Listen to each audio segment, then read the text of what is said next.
d'habitude, aujourd'hui, nous avons jeté notre dévolu sur un khassida phare, Matlaboul Fawzeyni, qu'on traduit par la quête du bonheur dans les deux mondes, ici-bas et dans l'au-delà. C'est un khassida phare, en ce sens que, le moins qu'on puisse dire, c'est un khassida qui a eu des lettres de noblesse par la voix du troisième khalife général des Mourides, qui a eu, dans une de ses adresses, à convoquer ce poème et à choisir plusieurs vers qu'il a traduits lui-même. Et cela a été une orientation de taille par rapport à la considération qui s'y est vis-à-vis de la ville de Touba et sur laquelle le cheikh s'est beaucoup entretenu. Il y a aussi que c'est un khassida phare en ce sens que il y a des périphrases qui sont attachées à ce khassida, puisqu'on dit que c'est dans ce poème que le cheikh dresse le projet de société pour Touba. D'autres disent que c'est le poème qui intègre le pacte de l'habitant de Touba. Pour d'autres, Matlaboul Fawzeyni, c'est le bouclier qui fait de Touba une terre inviolable. En tout état de cause, on peut citer beaucoup de périphrases qui sont attachées à la ville de Touba, mais nous allons convoquer le propos qui prend le pas sur tous, c'est celui qui a été le troisième khalife général des Mourides, Cheikh Abdoul Ahad Mbacké, qui a pu dire qu'en tout cas, dans ce poème, le cheikh récapitule toutes ses ambitions pour Touba. Il y a une succession de prières et il précise que le Seigneur les a toutes exaucées. Et c'est ce propos-là qui est un propos de taille qu'il faut mettre en évidence. Et avant d'ajouter que toutes ces prières, n'est-ce pas, véritablement sont exaucées par le Seigneur le Très-Haut. En ce qui concerne la présentation globale de Fawzeyni, il faut dire que c'est un poème assez long qui fait 236 vers, qui a été écrit dans la métrique Rajaz. En ce qui concerne la date de composition, selon le mot du vénéré Cheikh Abdoul Ahad Mbacké, le cheikh a composé ce poème dès qu'il a mis pied à Touba. Dès qu'il est venu à Touba, il a commencé à écrire le poème. Donc c'est en 1888, n'est-ce pas, qu'on repère la date de composition de Matlaboul Fawzeyni. Et disons par anticipation que le cheikh, après avoir édifié en 1888, il ne séjournera que 7 ans. 7 ans, ensuite il partira dans l'exil et n'y remettra plus les pieds jusqu'à son rappel à Dieu. Donc il y a également lieu d'observer le préambule. Le préambule, nous l'avons très souvent dit, c'est une prière d'attaque. Ce sont des propos qui viennent avant que le poème lui-même démarre. Il est remarquable que, par exemple, un poème comme Ya Jumlatan n'a pas de préambule. Mais un poème comme Matlaboul Fawzeyni présente un préambule qui est très touffu, très développé, mais il est important de s'y intéresser parce que ce sont des propos qui donnent un avant-goût de ce qu'est le poème. Ce sont des propos qui donnent des éclairages sur le poème et c'est pourquoi il est bon de s'y intéresser. C'est dans ce préambule que le cheikh dit Masqadul Qasidati ad-du'a wa shukr. L'objet de ce poème est de glorifier Dieu et de lui rendre grâce. Et c'est également dans ce préambule qu'il dit wa hiya maqulatun fi maskani qaila Touba harasahallahu. Il a été composé à Touba, donc information de taille, la demeure de son auteur. Notons qu'il dit bien Touba harasahallahu. Dieu l'a préservé. Dans une de ses adresses, le vénéré Cheikh Abdoul Ahad Mbacké est revenu sur ce propos. Et il a martelé que Allah a dit harasahallahu, Dieu l'a préservé. Le poète a dit harasahallahu, Dieu l'a préservé, mais pas Dieu le préservera. Ce n'était pas une perspective, mais c'était un acquis réel. Et c'est pourquoi il a pu dire que véritablement tout ce qu'il a demandé pour cette ville, n'est-ce pas, a été acquis et le Seigneur le lui a conféré. Et il faut également dire que, mais c'est un propos très transcendant quand on sait que en ce temps-là, selon le mot du vénéré Cheikh Abdoul Ahad Mbacké, il n'y avait dans ce lieu qu'une forêt dense et des bêtes fauves. Et pourtant, le cheikh dit que c'est une ville, c'est une terre qu'Allah le Très-Haut a préservée et il conjugue à l'accompli pour montrer que c'est une action qui est déjà faite. Il faut également continuer sous le préambule. C'est dans ce préambule que le cheikh dit également Bidjaï man hajar khayl ilayha li ihya sunnati sallallahu alayhi wa sallam. Dieu l'a préservé de tout mal, de tout danger, par égard pour celui dont l'auteur s'y est exilé pour vivifier la tradition.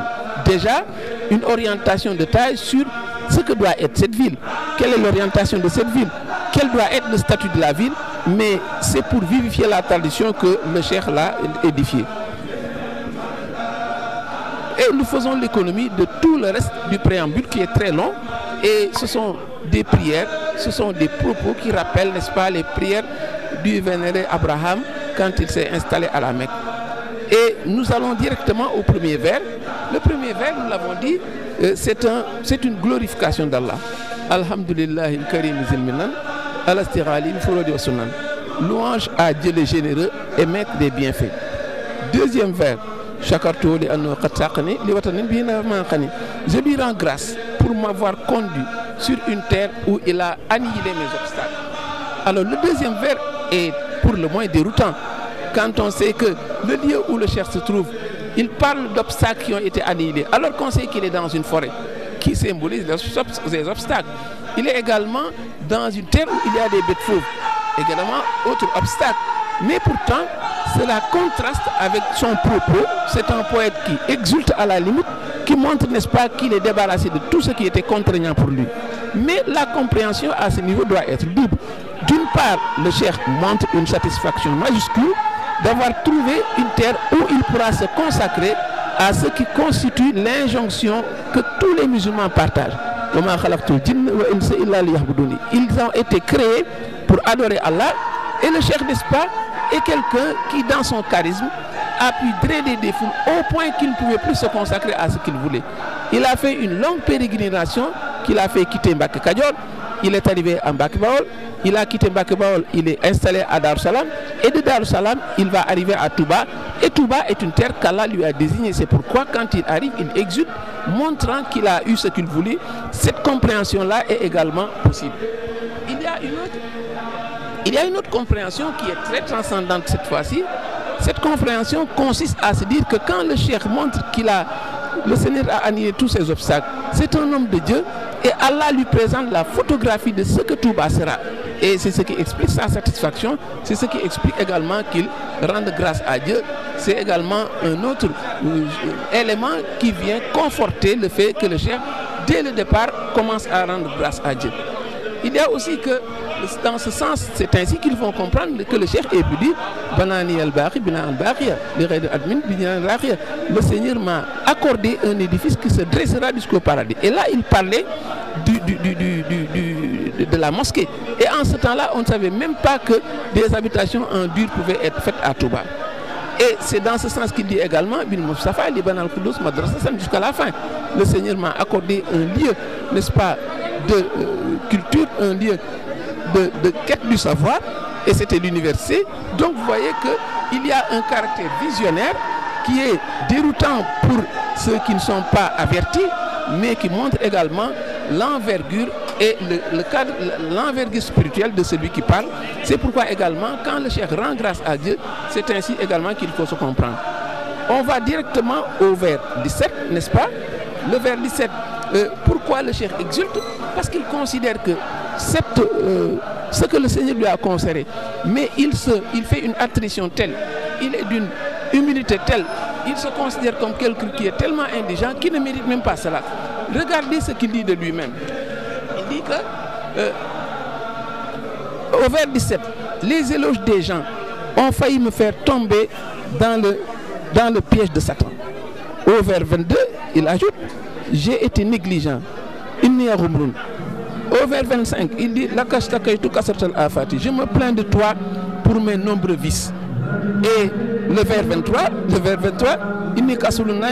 je suis un paresseux qui dort beaucoup, et cette posture n'est pas nouvelle.